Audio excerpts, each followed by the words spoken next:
I have been in fighter command squadrons for some years now, and I know the British fighter pilot well.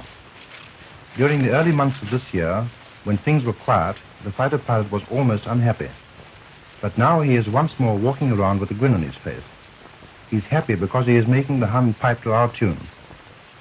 I've been fighting the Hun quite a lot now, and my personal experience is that, generally speaking, he is a magnificent bully, but a poor fighter.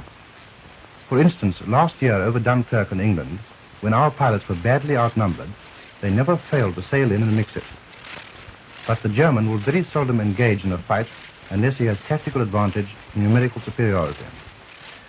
And even then he will rely on a quick dive and a squirt, and will never stay around to mix it. Another thing, the German aircraft were equipped with cannon at the outbreak of the war. Now we have cannon, and they don't like it. You have heard of enemy fighters being blown up in the air by cannon fire. This is no exaggeration, as I have experienced 3 similar incidents myself. Only the other day I was crossing the French coast just south of Boulogne when the ground defences fired a series of red ack-ack puffs in our vicinity. This we knew to be a signal to their fighters, so I continued on course for Saint-Omer for 1 minute and then did a quick turn with one of my squadrons towards Boulogne. We sighted about 20 Me-109s of the new F-type flying in a large V formation in pairs.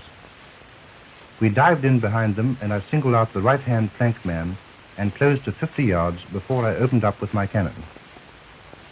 His machine literally exploded in the air, and large pieces from him damaged both my wings as I narrowly missed his main fuselage, which was turning over and over. One piece wrapped itself round my pitot tube, which is fixed beneath the port wing, and when I landed it was still attached. Fortunately, the Spitfire is an exceptionally strong machine, and the airframe suffered little more than superficial damage. All this naturally only took a few seconds, and with my overtaking speed, I closed in on another Me-109, which was doing a right-hand climb into the sun. During my turn, I saw 2 more Messerschmitts spinning down in flames and knew that the rest of the boys were doing their stuff. I closed in to within about 50 yards of the second machine and gave him a short burst of cannon fire. Again, I was lucky, for most of his tail came off. In fact, the number 3 in my formation said afterwards that the fin with the swastika on narrowly missed his cockpit as it went hurtling through the air.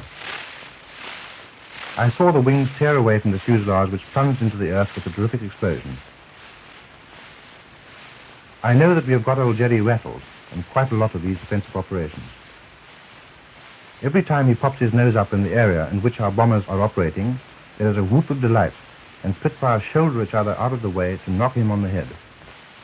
After about 30 seconds, the scene is transformed into Messerschmitts screaming down towards the ground with Spitfires on their tails pumping lead into them, with the usual little circles of disappointed British pilots circling the area where the Huns had been and cursing their luck for not being at the right place at the right time. A few days ago, we saw 3 formations of Messerschmitts approaching us. They were in widely spread V formation and looked almost formidable as they made tiny silhouettes against the white top of the clouds. Someone called out over his radio, "Tally-ho, 10 o'clock.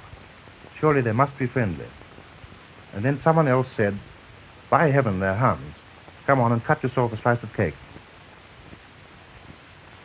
Our pilots don't simply go to escort bombers. They go looking for trouble as well. One squadron leader, a Scot from Edinburgh, has shot down 8 Me-109s since Fighter Command assumed its latest offensive. One sunny afternoon recently, I saw a biggish formation of fighters slightly to the right and below us. So I ordered this squadron leader to investigate, and if they really were enemy aircraft, to deal with them. He led his boys down with shrieks of delight. He got 2 himself. The first one, which he attacked with his cannon, just blew up in front of him. He remarked afterwards, "There's a lot to be said for seeing them blow up in the air. For one thing, you don't have to confirm the crash for the intelligence officer." That squadron got 4 down altogether in that little party. During this flight, a rather amusing thing happened to a sergeant pilot who darted down on a 109. He didn't have to press his gun button at all. He was tearing down on the Hun when the pilot tried to escape by going into a steep turn, but made a complete mess of it. He made what we call a ham-fisted turn. Before our sergeant pilot could open fire, the German was spinning into the ground. He must have been terrified at the sight of a Spitfire coming down on him like that. Then I'd like to tell you of another sergeant pilot who shot down 3 in one sortie. He was over France when he saw 2 109s, and with his second burst from fairly close range, he saw the enemy go straight down in flames. He got separated from his section and saw 7 109s above him. 2 of them peeled off to attack, so he closed his throttle and one of the Huns overshot. The second was about to overshoot when the sergeant turned and opened his throttle again. Closing to short range, he opened fire with his cannon and machine guns, and the Huns simply disintegrated and a lot of little pieces spun out of the sky where he had been. He had a small swarm of messmates around him after that, but he took evasive action while they were firing at him from all angles. His Spitfire was hit several times. Once he found himself flying upside down with his head pressed hard against the top of the cockpit hood.